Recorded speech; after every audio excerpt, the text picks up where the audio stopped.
Mm. Hey, Shalom. Shalom. First and foremost, call in La, Yahweh, Bashem Yahushai, Bashem Rakakwadash, and double honors to the apostle of this great millstone. Peace, salutation be unto the elect. All right, and the title of this one gonna be for all you people that get mad at the Latin tribe for using the N word. We are N words. All right, we're N words in the sight of the white man, and we're the same people. All right, we're Israelites in the sight of the Most High. The Most High made us Israelites, man. So I was watching the Fresh and Fish show, earlier, and they just give you a lot of topics to speak about, man. Because it was this chick, which she looked like she could have been in the Northern Kingdom, but said she was from Europe or something. She was saying the N word on there, right?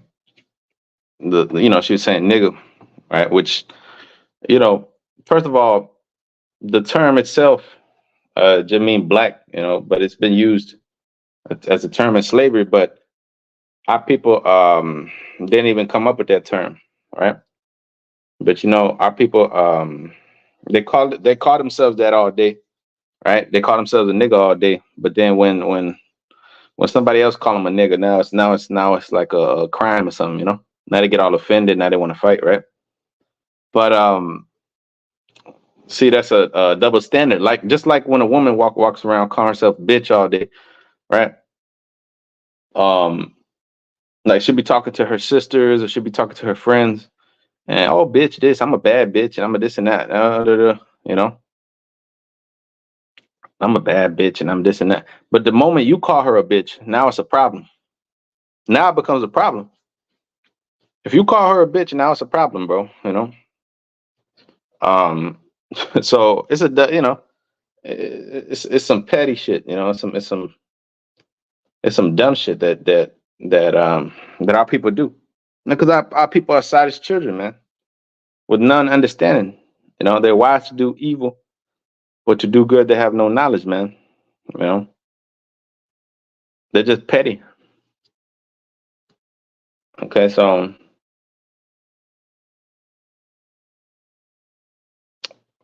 this is Isaiah 11 and 13. The envy also of Judah, of Ephraim shall depart. The envy of Ephraim shall depart, and the adversaries of Judah shall be cut off. And Ephraim shall not envy Judah, and Judah shall not vex Ephraim, man. So, this infighting amongst the brotherhood is going to cease. All right. And Jacob, Genesis 49 and 1. All right. Because at the end of the day, and I grew up around Judah. So I've been saying nigga all my life, because I always looked at Judah as my brothers, Judah. I grew up around Judah. So and they always treated me well, and I would, and they accepted me like the family, because that's really, we are all family through the spirit, but anyways, there's some Northern Kingdom, that don't like Judah, don't like Benjamin, they don't like dark tribes, and we know it's because of the curses, but we also know that, Judah has their ways, and Ephraim has their ways, but that's the enmity that the Lord put between the tribes, man. So that's the enmity the Lord put on the tribes. So at the end of the day,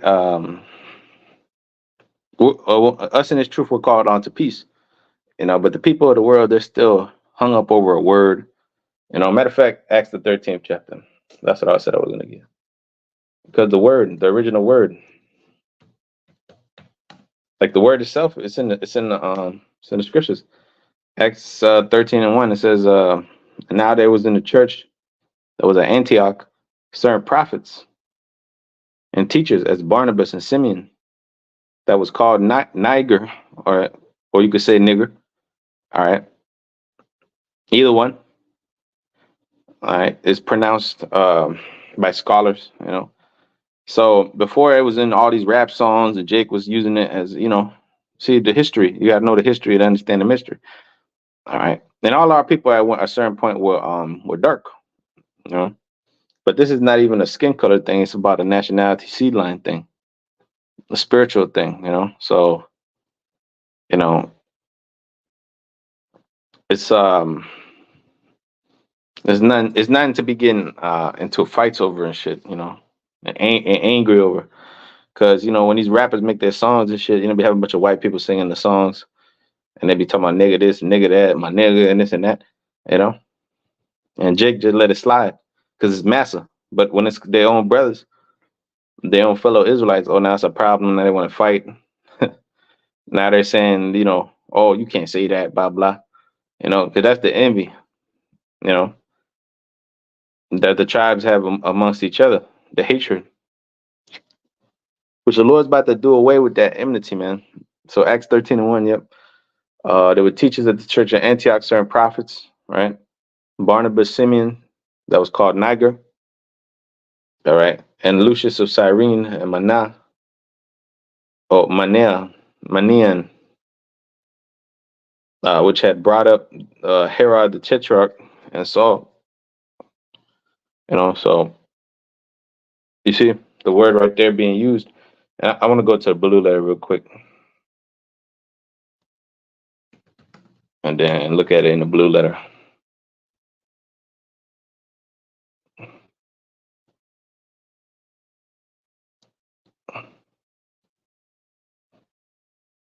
Strong's G 3526.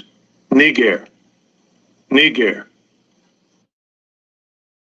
Yeah, of course they're gonna say it that way, but So it says Niger, black, literally means black. The surname of Simeon the prophet. So Simeon the black, otherwise known as Simeon the black. It says Niger, the black man, the Christian. So the original black man was a Christian. These are the church fathers, man, the disciples of the Lord. They were so-called black men. You know, they weren't just regular. They wasn't just white, so-called white people. The Lord's prophets were dark men. All the prophets, Abraham, Isaac, Jacob. The forefathers of the nation, Daniel, David, Solomon, all the major players, man, were all dark. Our people were dark. You know, you know, dark but comely. Like the tents of Kedar, as scripture say, which means to be dark-skinned or swarthy, as they would say. King David was ready, meaning he was young looking. He had that, as they say, black don't crack. They had that youthful exuberance. Ooh, what's that word? Youthful exuberance. I want to look for the word.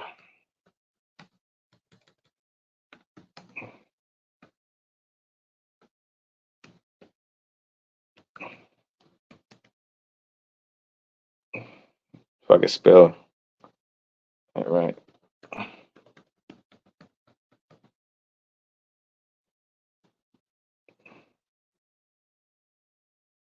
It says exuberance, the quality of being or feeling energetic, or the behavior of someone who feels this way, maintaining a youthful exuberance.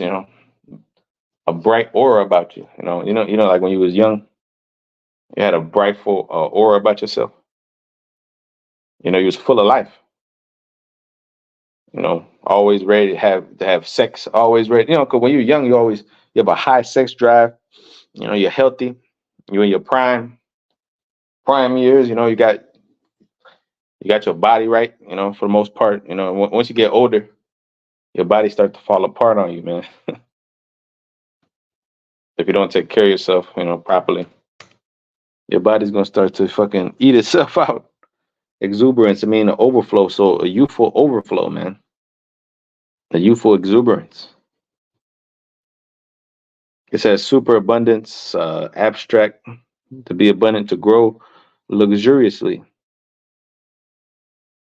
especially of joy and happiness, right? So youthful happiness, man. So that was our forefathers, you know.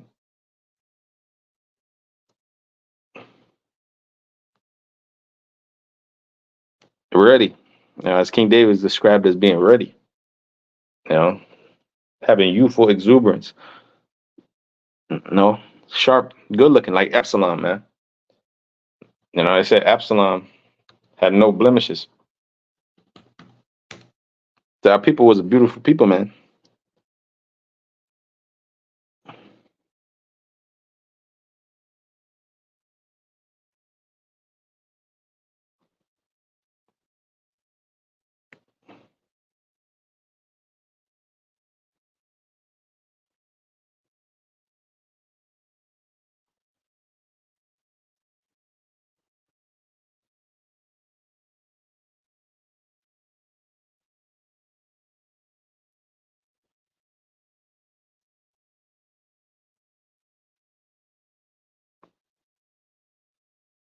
Okay, yeah.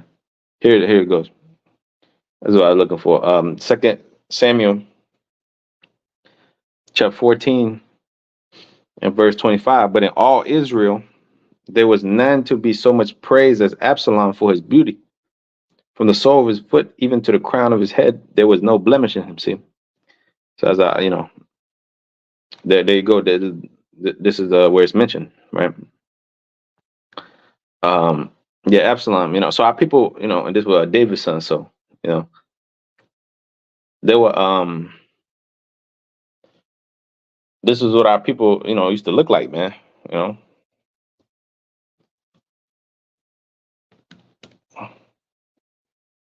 our people used to be um beautiful. All right, but you look up Absalom pictures, and you see nothing but the white dudes, man. You see nothing but white guys. Why they got white guys here? You know, when we just read the complexion of our people, they got some motherfucker out here looking like he looked like Chris Hemsworth, man. You know, which Chris Hemsworth could be Jake, man. You know, we never know, but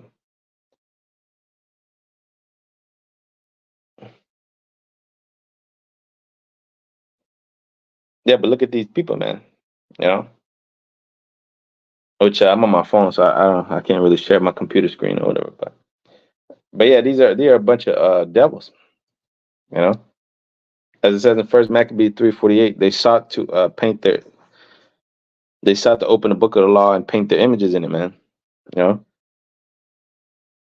another reason why the tribes don't like each other because the Latin tribes kind of look like so-called white people. You know, so some of them have like mixed features and stuff like that. So yeah, man. But Absalom was a. It says that what he had no blemishes. 2 Samuel 14:25. Our people back then was beautiful and royal and regal, man. All right, and we were not so-called white people. It says, but in all Israel there was none to be so much praised as Absalom for his beauty. From the sole of his foot even to the crown of his head, there was no blemish. And when he pulled his head, for as every year's end that he pulled it, because the hair was heavy on him, therefore he pulled it. He weighed the hair of his head at 200 shekels after the king's weight. But unto Absalom there was born 3 sons and 1 daughter, whose name was Tamar, and she was a woman of a fair countenance. So our women were beautiful. You know, our women were fine, as they say. You know, our women was very fine. You know, our women was very fine. Look at the Latin woman. She's just like the nigger woman, man.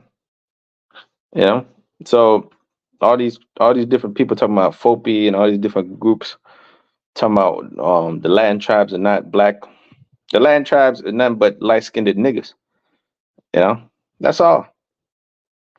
That's all, man. You know, that's why, you know, growing up, that's why we always got along with the Judites, man, and all that, you know.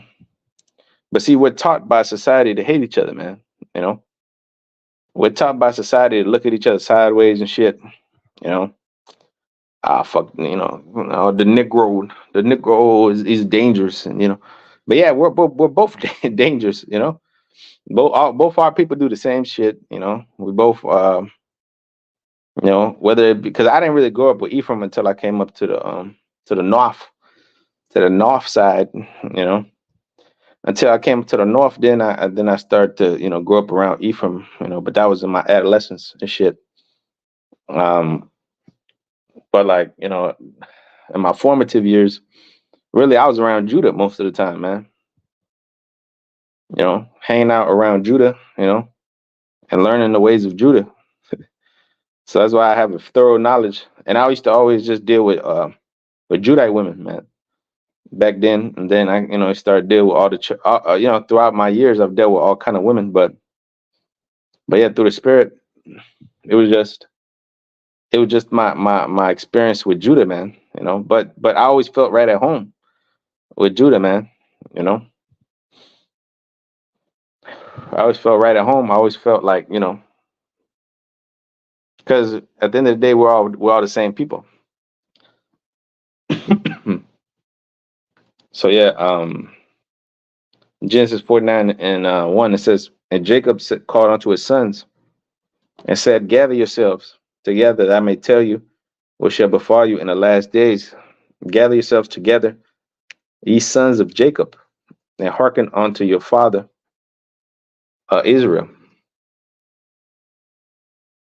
Reuben, thou art my firstborn, my might, in the beginning of my strength, the excellency of dignity, and the excellency of power. It says, unstable as water, thou shalt not excel, because thou wentest up to thy father's bed, thou defiledest it. He went up to my couch. Simeon and Levi are brethren, instruments of cruelty are in the habitation. So he's going through all the tribes, right? Right. Reuben was the firstborn, but he's not the head tribe. The head tribe is Judah. All right. That's why he told him thou shalt not excel. He took his father's woman, you know. So, anyways, it says Simeon and Levi, right? Brethren. They live on the same island down there in it's the Hispaniola, the island of Hispaniola. Okay, they live on the same island, and it says instruments of cruelty are in their habitation. Now I want to get the word for instruments of cruelty.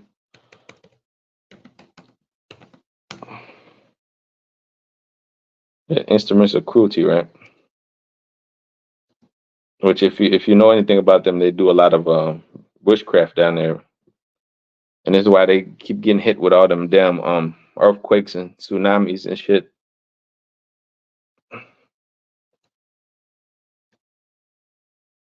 Yeah, and they treat each other poorly. It says violence, wrongdoing, cruelty. You know, violence, wrongdoing, and cruelty.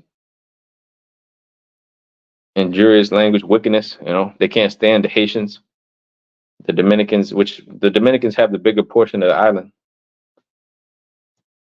You know, they're ruthless towards each other, man. You know, they don't like the dark skinned. You know, and the Dominicans don't even look at themselves as black. A lot of them, you know, which is a oxymoron, if you will. All right, an oxymoron. That's an oxymoron. Here it is. They're walking around here with black hair and all this shit, right? But you know, dark skin and all that. But they refuse to be called black a lot of times. It says oxymoron, a figure conjuring words of terms apparently contradictory so as to give the point of a statement of expression, appointed foolishly. It says to be sharply stupid. It says the word itself is an illustration of the thing, often used loosely to mean contradiction in terms. See, so you're contradicting yourselves. You know, because you look just like the Haitians. All right, except with a little curly hair here and there. You know, the Haitian, the Levites, they might be a little bit more like more black looking than you, but you know, you still have the same lineage. Right. So that's why it says the instruments of cruelty are in their habitation. So yeah, it says this is the word for instruments, right? We got the word for cruelty. This is the word for instruments: article, vessel, receptacle, implementation of hunting of war, of music, apparatus, object, article.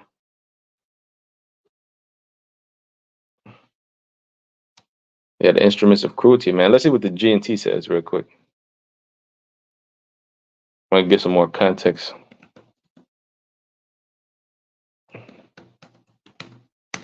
I like to look at these different versions, man, and see how they worded, because it's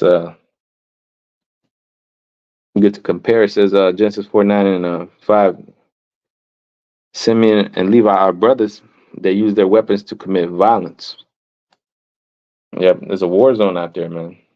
You know, on top of that too, you know.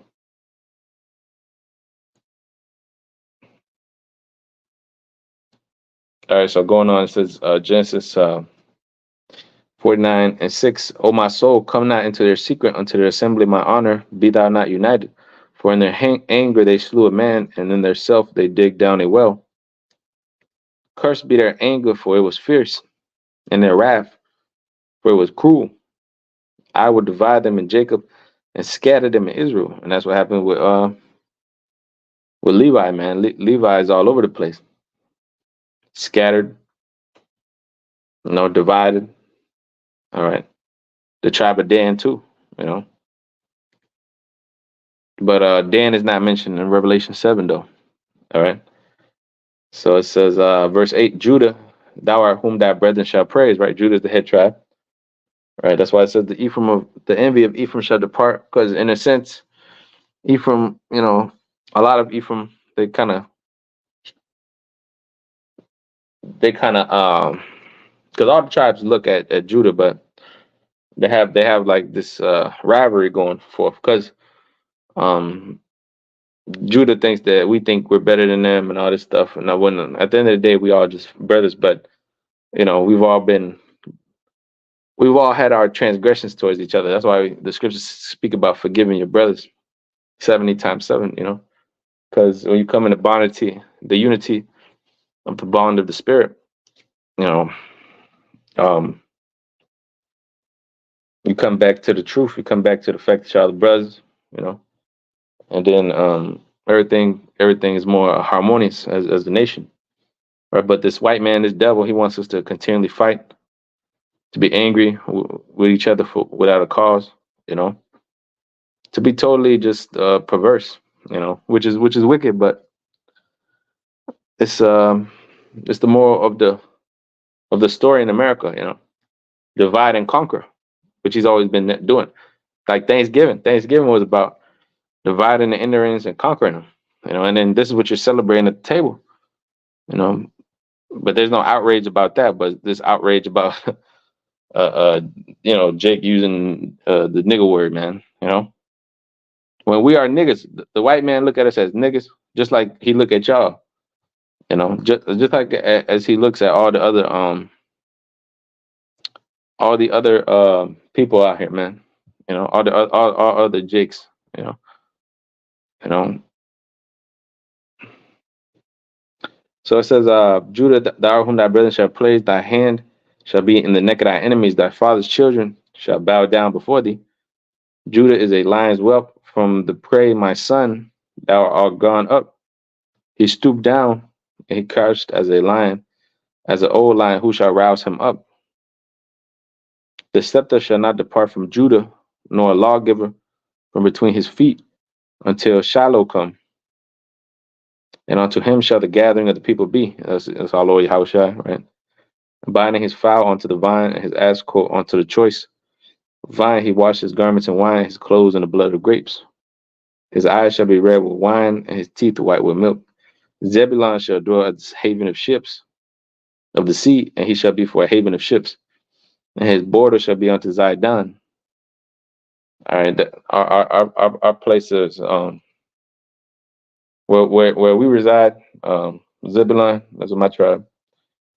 We have the biggest ports of haven of ships out there, which is called the Panama Canal and all that, right? So that's how we know where we're stationed. So we're a haven of ships. Okay. So it says, real quick. So,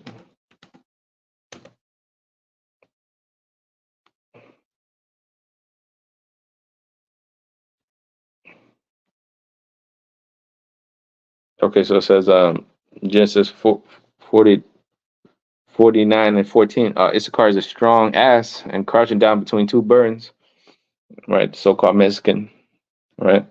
He saw that rest was good and the land it was pleasant, and bowed his shoulder to bear and became a servant unto tribute, right? He came to America, right? He bowed down his shoulder to bear and became a servant to tribute. He came over here, worked the land. Over there in Mexico, worked the land, and made himself a servant to tribute. They're the biggest workers, and out of all the tribes. All right. Okay. It says, Dan shall judge his people as one of the tribes of Israel. Dan shall be a serpent by the way, a adder in the path that biteth the horse's heel, so his rider shall fall backward. I have waited for that salvation, O Lord. Said, yeah, so Dan, like Samson, he was a Danite, right? Right. So Dan was one of the tribes of Israel, right? But he's a serpent in a way, so he's mingled himself amongst the people. He's become, it says, as an adder in the path that biteth the horse's heel, so that his rider shall fall backwards. So he took a step back amongst the tribes, because he's not mentioned in Revelation 7, but he's amongst the children though. But it says, verse 19, Gad, a troop shall overcome him, but he shall overcome at the last. Right, the Native American Indians, right? And all of our people were dark, by the way. So Gad, a troop shall overcome him, but he shall overcome at the last. All right. Gad being the Native American Indians, um, they're they were overcome by the U.S. military, the troop, all right, the cavalry. They were overcome by the Gatling guns and the superior technology. But at the end, Gad is going to overcome. It says, out of Asher, his bread shall be fat, and he shall yield royal dainties. That's right, because down there in Brazil, Argentina, and these different parts and areas, there's great riches and resources, mineral resources. Venezuela, some of the biggest oil reserves in the world, if not the biggest. You know, it says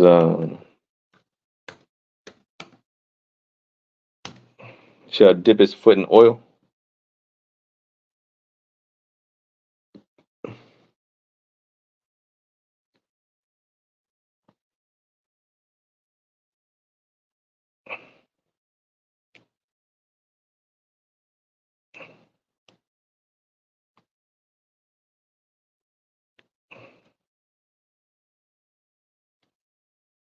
Deuteronomy chapter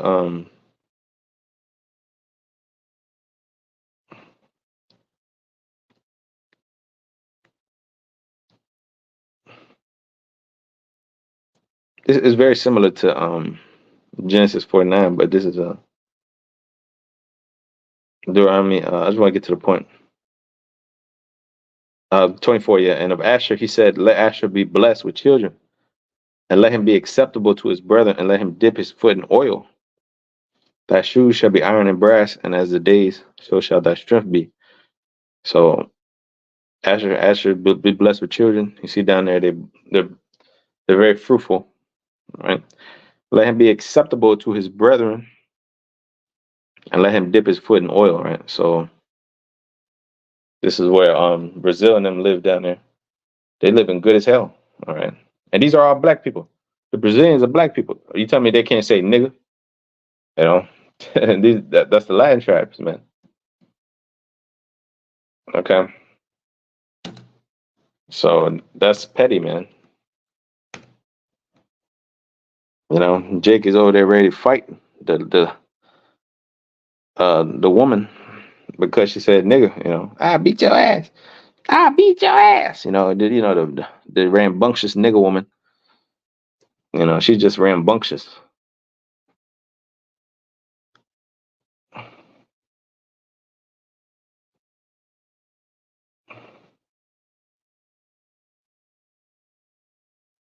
Yeah, she's just rambunctious. That's how she is. She's very rambunctious.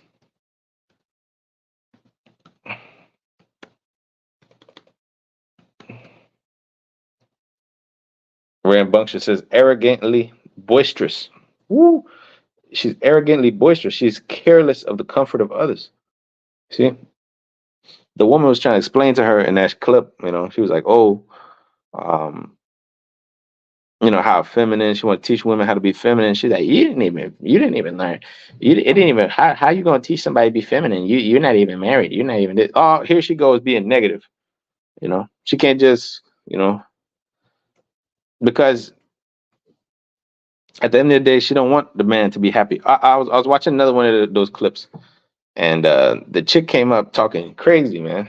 Matter of fact, I'm gonna see if I could play the audio because they came up talking crazy, man. You see, because the woman said, "Oh, I'll pay the man's bills. I'll do this. I'll do that." Right?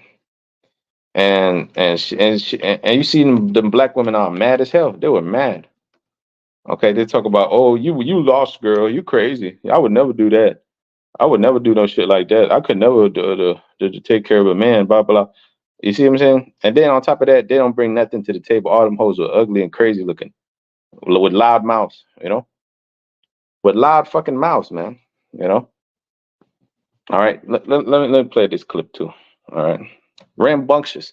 Here you go. That's the word, rambunctious, right here. Angers and arrogantly boisterous, fucking arrogant. It says in Proverbs 9:13. A foolish woman is clamorous. She is simple and knoweth nothing. Right? We love our black women. Black women, most beautiful women on the earth when they're in order and when they get these curses lifted up off of them. For like I deal with sisters. I deal. My woman's a Benjaminite. So I mean, I've dealt with all kind of women. But the woman got to get in order, man. They can't act like this shit right here. Look at this. I'm just let you hear it. Whatever. This is some bullshit, bro. All right, Myron's on the street, which this is content, but this is good for like edification because look at this shit. This is not acceptable. The white woman is sitting there, whatever. I think she's a Latina. She looks like a Latina, and she's being cool or whatever. And look at these hoes. They just come with her. On top of that, they're dressed scantily, dressed like a hoe, and then they got on no little clothes with with their long nails and their eyelashes and shit. You already know how it goes. That's colorful hair. This is my friend Myron. He wrote the sign over here. Yeah. You disagree? You disagree? So do you? Okay. You think women disagree? Why do you disagree? Okay. Okay. What makes you say that? Y'all wouldn't be here. We're the nurturer, we're the providers, we're the caretakers. Well, provider is debatable, but How so? because men typically provide. Why do you think? Are you sure? And then another thing too, it takes two to have sex, so you need a man and a woman. But you still need a man to impregnate you. Who pushes a man with men are not capable to bear children? Yeah, but you need a man to have children. But you're still not capable to bear the child. But you still need a man to get pregnant in the first place. The child cannot carry the son. I'm sorry? Why do you think? Why do I think women deserve less? Well, there's a multitude of reasons, but if I'm going to summarize it, women want a traditional man without being a traditional woman in return. Why do you think every woman wants to have a traditional woman, a non-promiscuous, dresses modestly, is submissive, dutiful, follows her man, is obedient. These are traits that are gone in modern day women. Versus men are still supposed to be traditional men, be leaders, providers, protectors. So we have to do what we got to do, but women don't want to do what they're supposed to do. What's the woman like? I'm sorry? What's the woman like? The things I mentioned before. Women are no longer submissive. They're very promiscuous. My ethnicity? Yes. What do you think it is? I don't know. What's your religion? Well,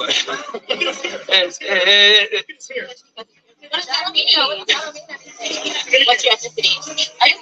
I don't think that doesn't have to do with why women deserve less. because it's My upbringing. I personally, I think he hates black women. Oh, this guy. So when you say women deserve less, are you talking about black women or are you talking about white women? Oh, All women. Okay, well, what's transparency? Because it plays a role in how you view a traditional woman. In your culture, a traditional woman can look a different way. In other cultures, it's a culture. not necessarily. I mean, regardless of, well, here's the thing. Regardless of background, if you want to look at, yes, I can. If you, yeah, well, the point I'm trying to make is this: regardless of ethnicity, or where you're I didn't even know she said that. You heard that? Can you use the N word or not? This dude Myron Black, but you know. Anyways, but I could let it go. Or whatever. Men and women have traditional values that they're supposed to follow. No, shit, no, you're giving the deserve to be with a man. Because that doesn't have to do with the topic at hand. My background has nothing to do with That's crazy. See, and look the disrespect. After this, there's some other women that come up from other races, and they didn't call this man a homosexual and nothing like that, because what he was saying was women deserve less than the modern day woman is asking for, right? So you hear the disrespect. She's like, oh, it's given, you deserve to be with a man. You see, this is the modern day woman, but it's start with the Judite woman. It start with her ass. Because look at them, all them Judite women, all angry, talking shit, cutting the man off. The scriptures speak about interrupting a man in the midst of his speech. Real quick. You're not supposed to do that shit, especially a grown ass man. Look, in the real world, a bitch would get handled, man. Okay, she'll get dealt with in the ancient world, man. Like she was running her mouth in front of men. A bitch would get handled real quick, man. All right, look at what David did to Michal. He put her motherfucker ass away for talking shit, you know. And he didn't deal with her ass, you know. Kept her locked up. You know, lock that bitch up, okay? The standards are coming back on the earth, bro. You know, you bitch are gonna put in your place. All right. It says it's Iraq 11:8, but we love women though. Answer not before thou hast heard the cause. Neither interrupt men in the midst of their talk. So you see these women, they come there interrupting this man while he's in there speaking, and he let them speak whatever. But these bitches have no type of sense, you know. But they expect some type of nigga making 600,000. She's gonna say, "I expect a man making 600,000." This shit is crazy. All right. It has a lot to say. It has to do with a traditional woman, and a traditional woman what's supposed to look like what a traditional woman. But hold on. A traditional woman transcends religion and ethnicity. Whether you look at someone that's Christian or Muslim, women are supposed to do the same thing, regardless of religion. Major role. Okay, I'll tell you right after this question. How much should your man make a year? Honestly, I don't know. It don't really matter to me. As long as you're able to provide for me. Ballpark, just a number. The minimum amount your man should make a year. 6 figures. That's a big range. Like 600,000. 600,000 a year? Yeah. How much should your man make a year? To live comfortably wherever we live at, I would say like 200, 300,000. 200, 300,000. Okay, 300,000. So half. What about you, ladies? How much you got to make a year for you? The minimum amount that your man should make a year. Year, For however much his, like, whatever his level of, I guess, going into his field is. 6 figures when we get to that age. But What minimum amount for you to even accept a guy as your man? I'm young, so honestly, I'm not expecting you to walk into my life with 6 figures. But as we progress and get older, that should be the minimum. Because I know what minimum? 6 figures. Okay, so they all want 6 figures. Say it one more time. So all She three said of you- 600,000. She's 600,000, 200 or 300,000. and then 100,000. Big range. I'm educated. Yeah. I'm gonna be making more than that. I'm gonna be making triple that. Not saying that I don't want a man that's making lower than me, but I would. Do you think a man cares about your education? Yes, my man, he does. I don't know about you, but my man does. Do you think a man that makes $600,000 a year cares about a woman's education? Yeah. What else are you planning? I'm asking you if Yeah, let's look at the therapy. Won't pay for all your bills. All your you'll pay for the bills. No, I've done that. You know what I'm saying? Are you still with the man? No, I'm not. But what I'm saying, okay. You want yeah. Haters gonna hate, man. So yeah, right there, at the end of that, right, the women were, you heard the Latin woman say, "Oh, I will pay for his bills. I'll do this, I do that." Well, she looked like she could have been Latin. She looked like she could have been like Ephraim or something, man. But she was like, "I pay for his bills. I do this for him. I do that," you know. And these two ghetto birds right here, they was talking. They like disrespected her. She was like, "Oh, you lost, girl. You won, but you lost," you know, with the attitude and the flipping of the hair and the freaking, you know. Oh, you crazy. The moment that girl said that she would take care of her man and make him happy, I don't care how much money he makes. I would take care of him. I'll do this, I'll do that, you know. And here she comes. Here comes these ghetto birds, which all of them are plus size, by the way. You know, none of them is petite. None of these hoes are in shape or none of that shit, right? So here it is. Here comes the other girl, you know, all feminine and stuff. So talking about, and she asked them nicely, "What do you bring to the table?" And here comes this devil, you know, talk about, why you, you know, what you bring to the table, you know, all angry and shit, all mad, you know, for no fucking reason, all mad, angry, you know, pissed off. Talk about, "Oh, can you use the N word? Can you use the N word?" You know, that's a demon. That's a demon, you know. But just goes to show you, you know, the enmity between the tribes already, man, you know, right there. And plus the state of the modern woman. Shit is crazy, you know. But this is just our people of today, you know, and this is why shit has to change, bro. Shit has to go back to being in order. All right, shit has to this can't be, you know, these loudmouth ass clamorous ass women, crazy Cruellas, you know, these crazy ass Cruellas, as as they would say, right?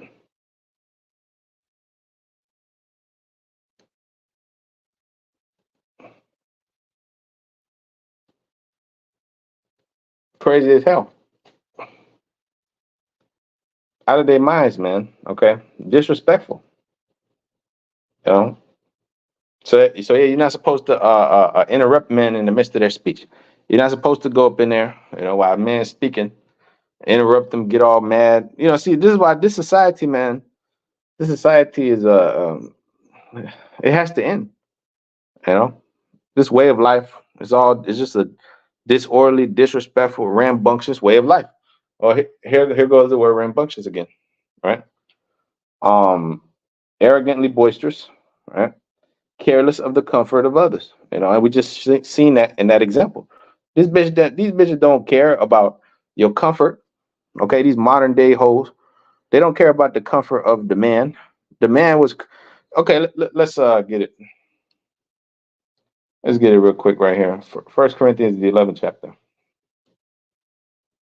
All right, the man is not of the woman, but the woman is of the man. The woman was created for your pleasure.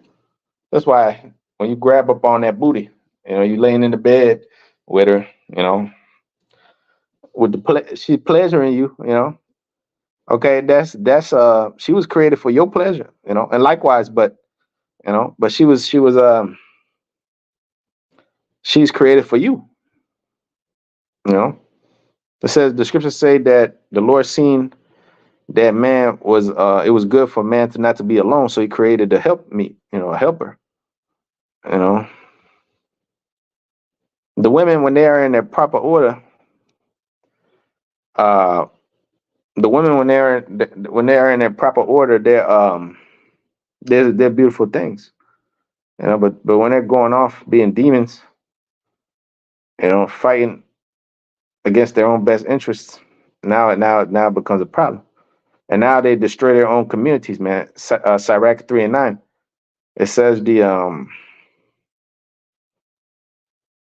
the blessing of the father established the house of children, but the curse of the mother root out foundations.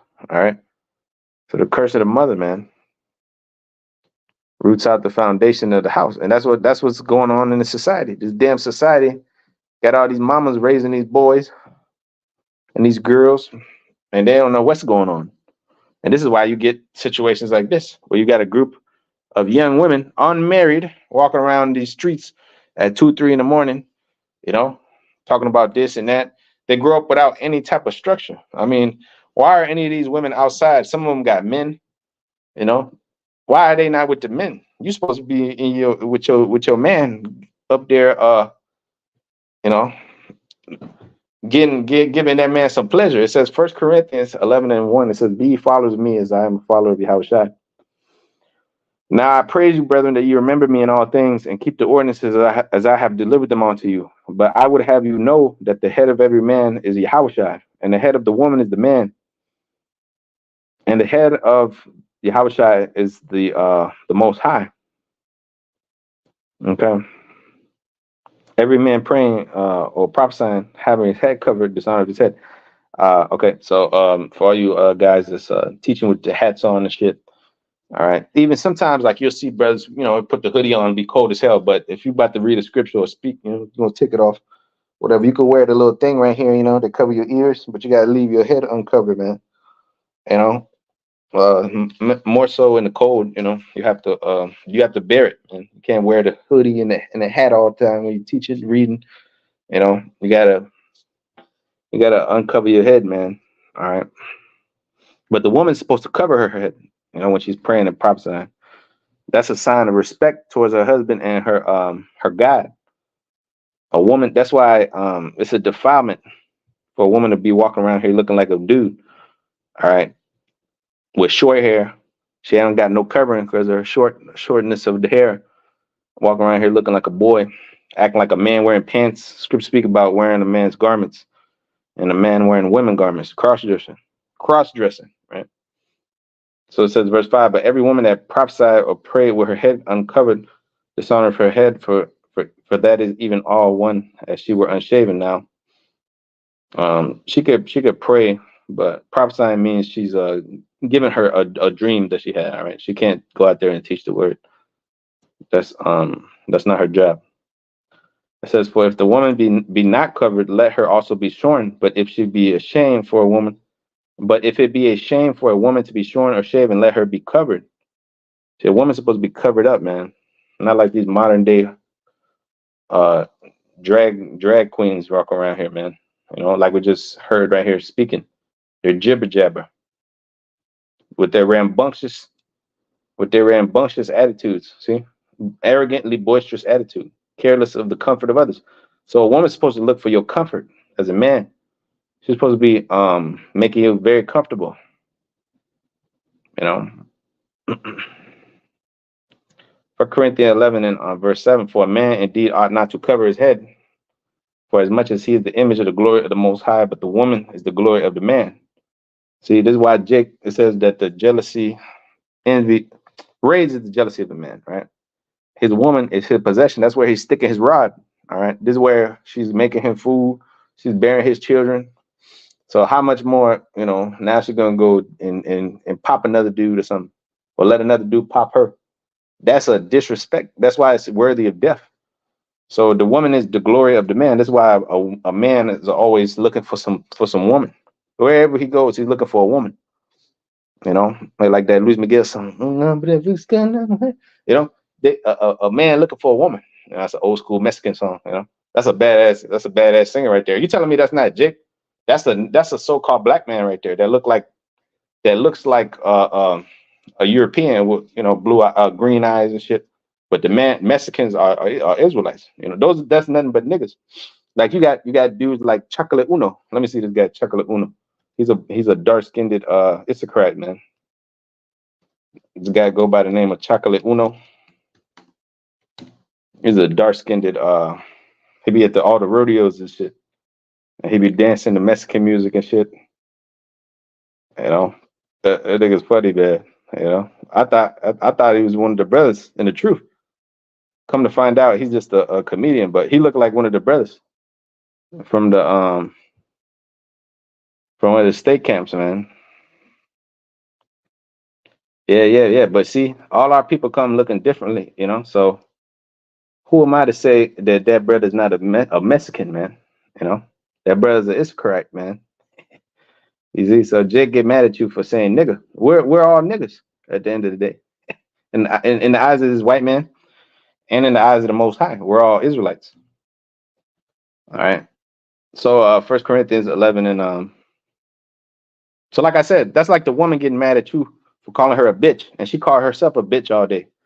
You know, oh bitch this, bitch that, but you can't say it. Your boyfriend, her man, or whatever, and you call her a bitch a few times. You know, you get mad or whatever, and she get all pissed off and shit and offended. But her sisters and all these people would call her bitches, right?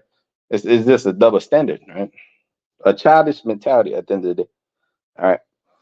1 Corinthians 11 and verse 8. For the man is not of the woman, but the woman is of the man. Neither was the man created for the woman, but the woman was created for the man.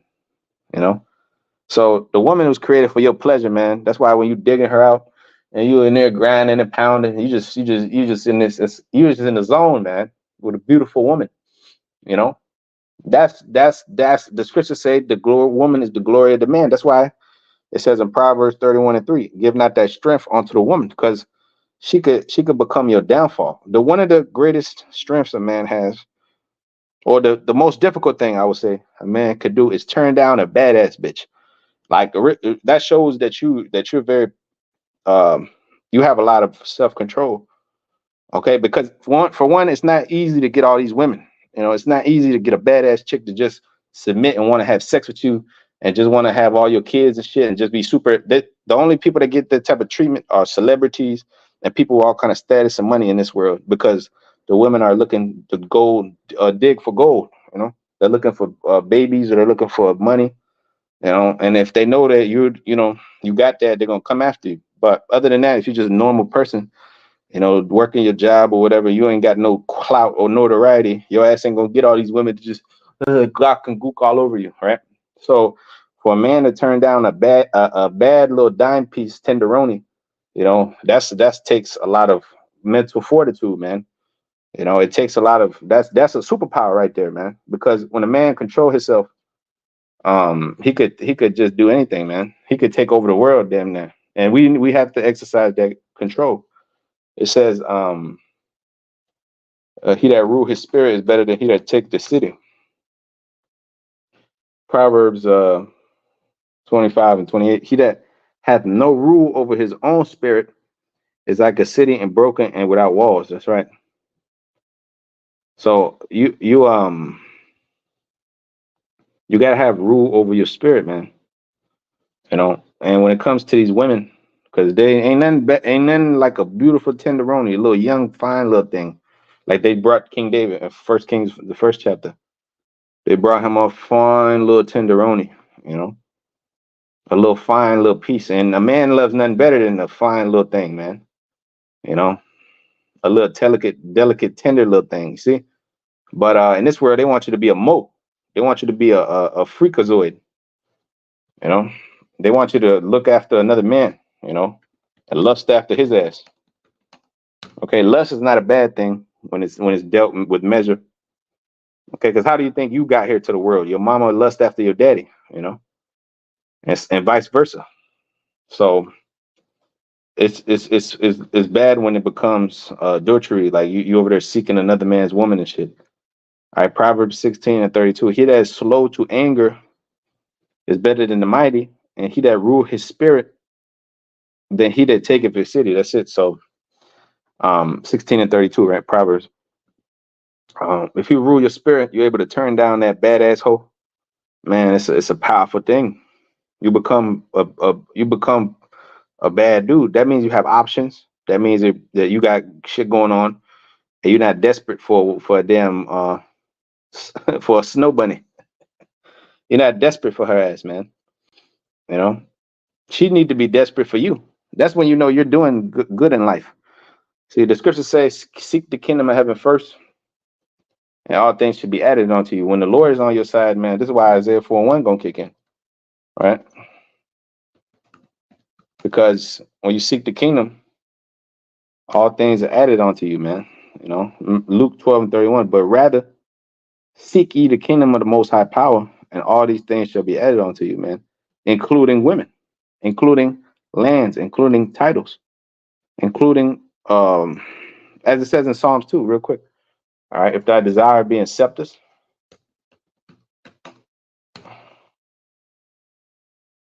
Oh no. It's actually Wisdom of Solomon. It's actually I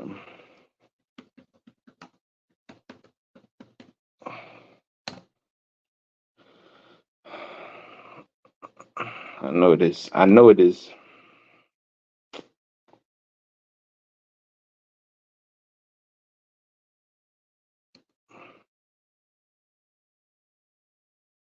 Oh, yep. Sorry. Wisdom of Solomon 6 and verse 17. For the true beginning. Yeah, for the true beginning of her is the discipline, the desire of discipline. And the care of discipline is love, and love is the keeping of her laws, and the giving heed unto her laws is the assurance of incorruption. And incorruption is maketh us near unto the Most High. See, that's why it says in 1 Corinthians the 15th chapter, this corruption must put on incorruption. This mortal must put on immortality. Right? So incorruption maketh us near to the Most High. How about Shemashai? Therefore, the desire of wisdom bringeth to a kingdom. If your delight be then in thrones and scepters, O ye kings that are people, honor wisdom that ye may reign forevermore. So that's Israel. That's if you want, you want to have your rulership back, your authority. You don't want to be up under this devil no more. You got to seek the kingdom of heaven first. All things be added unto you, including even this, everlasting life, incorruption. All right. So Luke 12 and 31. But rather seek ye the kingdom of the Most High, and all things shall be added unto you. Which this has been popping up a lot as of late. It said, "Fear not, little flock, for it is your Father's good pleasure to give you the kingdom. Sell that you have and give alms. Provide not yourselves bags which wax not old, a treasure in the heavens that fail not, where no thief approacheth, nor moth corrupteth. For where your treasure is, there will your heart be also." All right. This world, don't worry about it. It is what it is, and we can't take shit, and we can't leave it here anyways. So just leave it behind. It says, don't be like Lot's wife looking back at this world. And let your loins be girt about with truth, all right, and your lights burning. And you yourselves like unto men that wait for their Lord, and when he will return from the wedding, then when he come and knock, they may open unto him immediately. Immediately, you see. Blessed are those servants whom the Lord, when he cometh, shall find watching. Verily I say unto you that he shall gird himself and make themselves to sit down and meet, and will come and serve them. All right. If your desires be enthroned in scepters, you're going to honor wisdom, which is this word. You're not going to be walking around here looking at your brother sideways because he said nigga, and or because he said this and that, or because you just have this ignorance in within yourself. Because Jake is very simple-minded. They look at their white man as their friend, and they look at their brothers as their own enemies. That's why they shoot their asses, but they won't do nothing to the damn devil. But not saying that you should, because at the end of the day, vengeance belongs unto the Lord. He will repay. So, but you niggas, you'll kill each other before you'll do anything to this devil. And, and when he comes around, you like a damn church mouse. He comes around, you act like a good old, citizen. But around your own people, you big and bad. You gang banging on each other. You beating up on the fatherless, on the defenseless. The scriptures say, "Be a father unto the fatherless," man.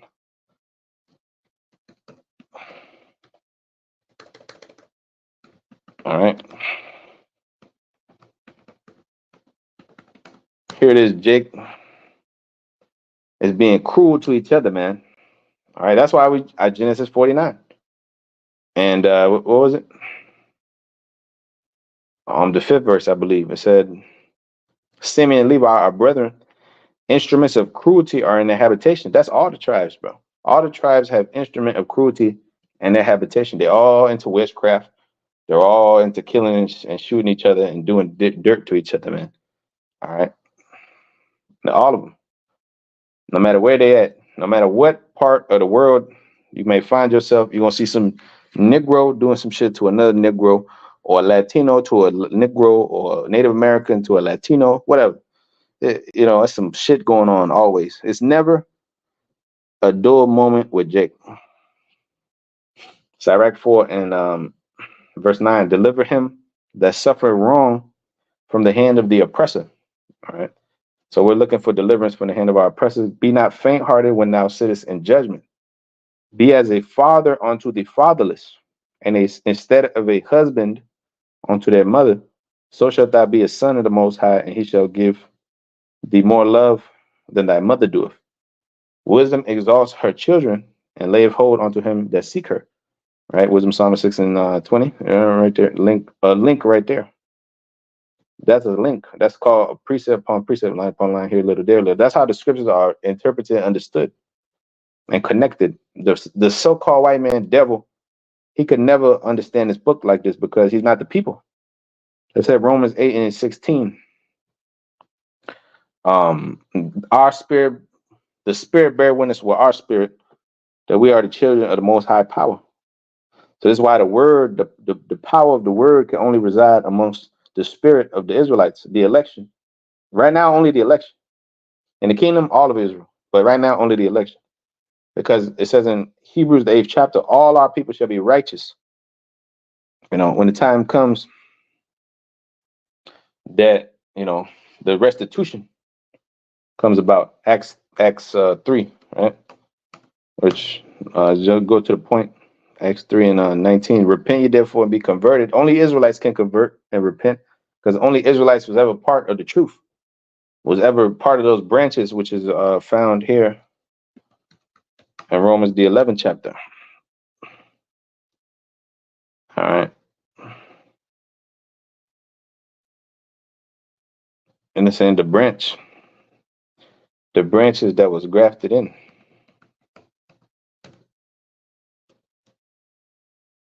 It was only ever us. We was only ever the branches.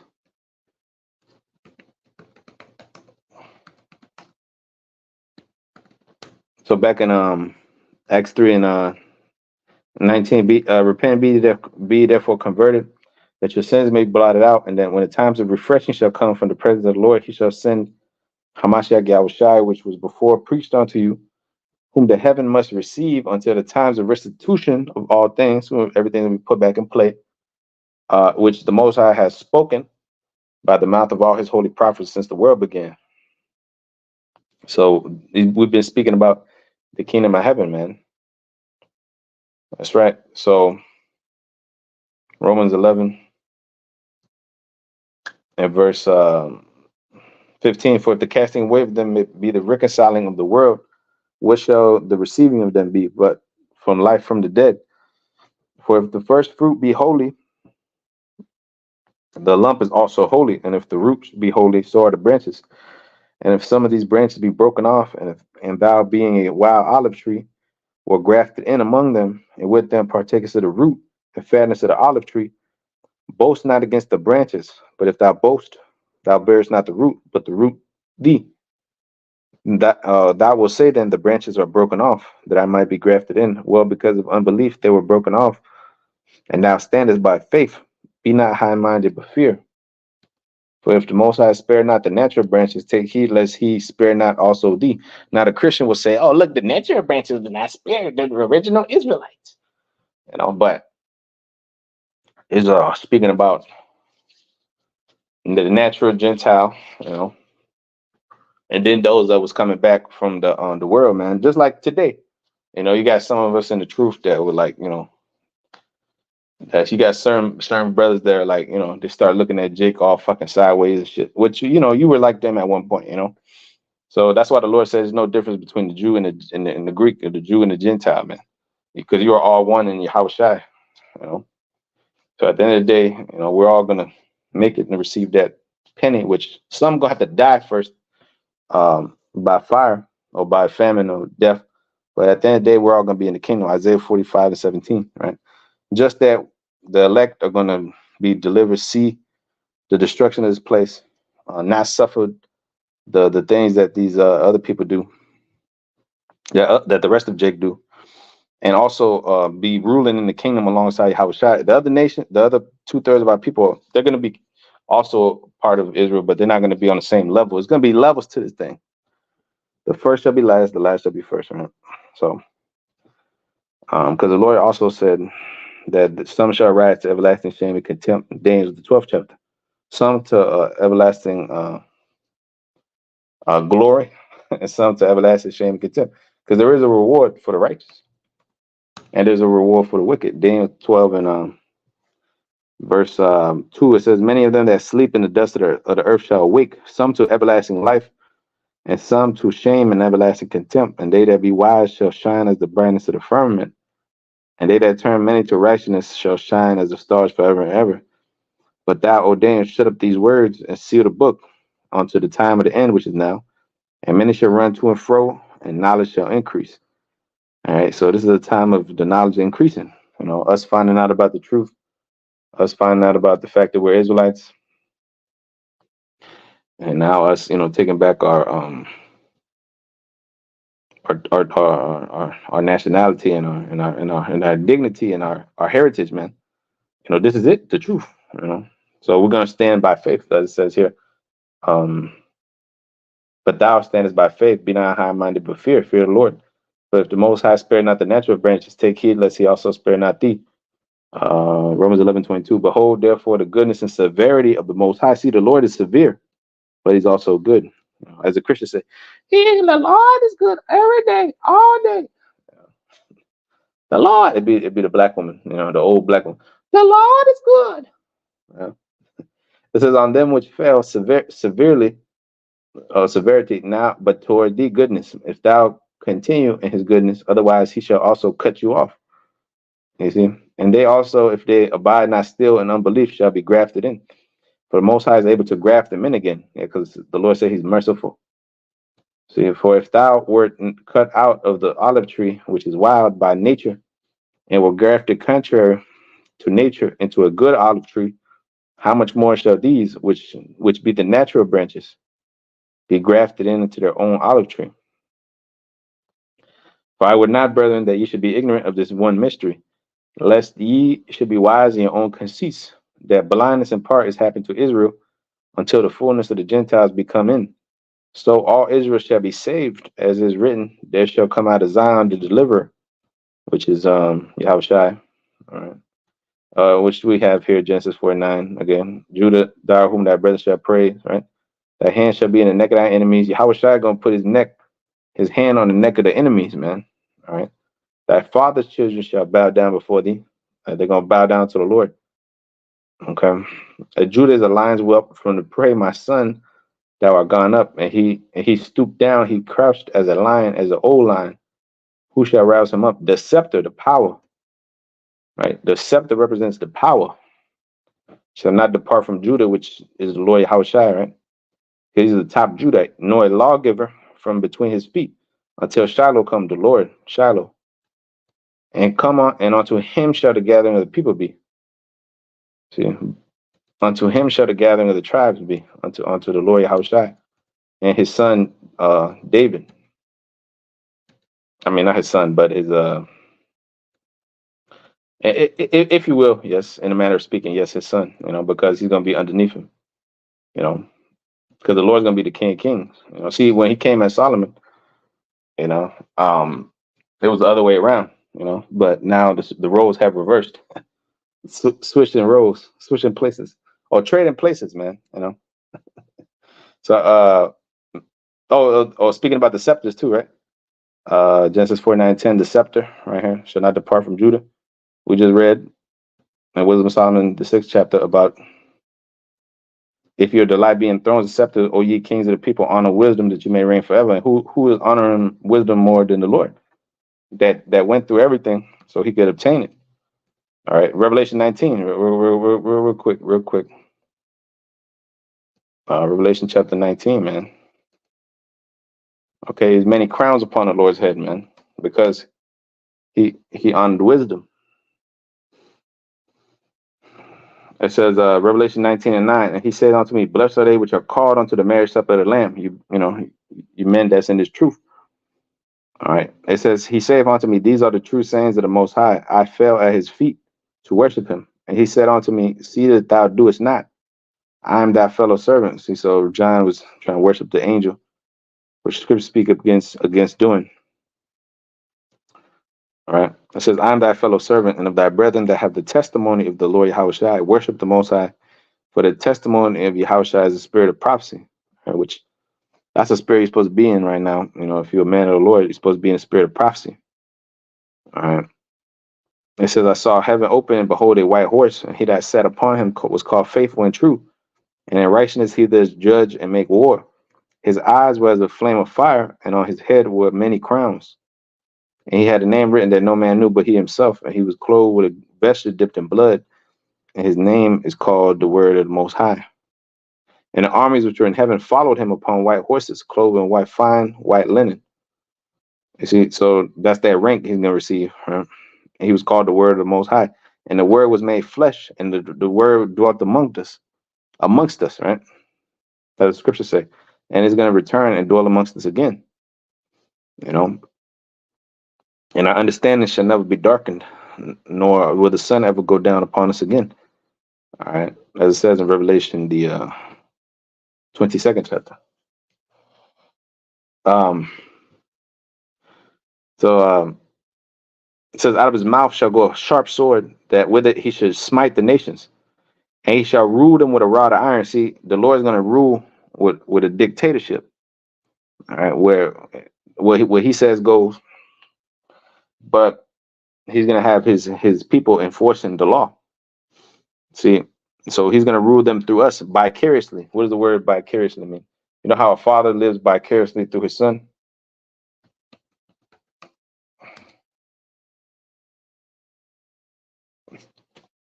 It says, let me see if I can pull it up.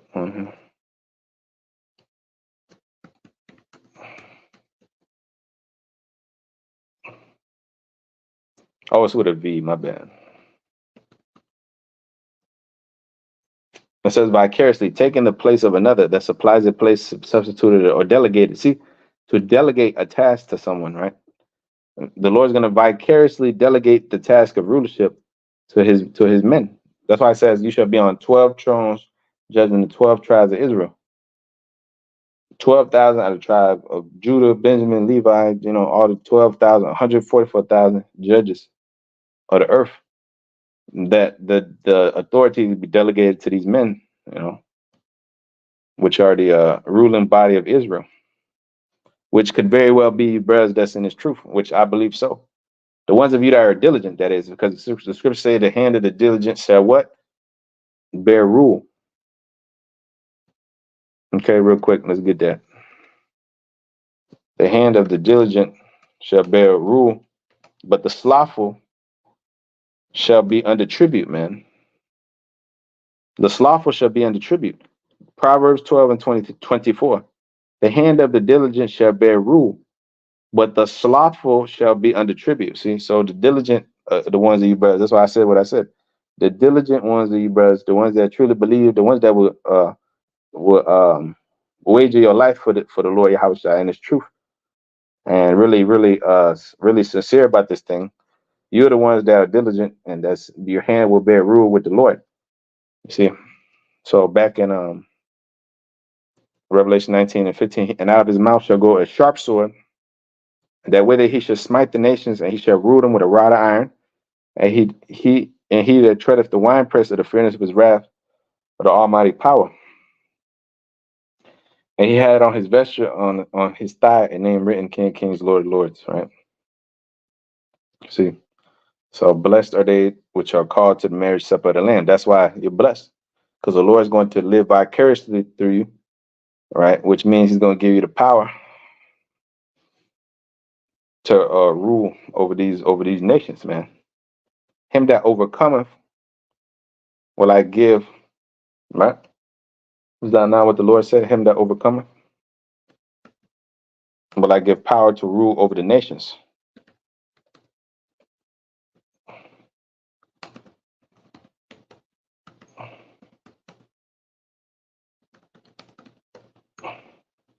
As it says in Revelation 3 and 12,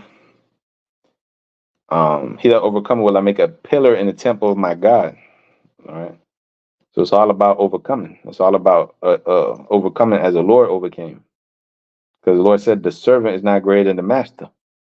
So it's not about fighting amongst Jake and you better than this guy and you better than that and that and this and that. Look, at the end of the day, the scripture say, let enmity cease.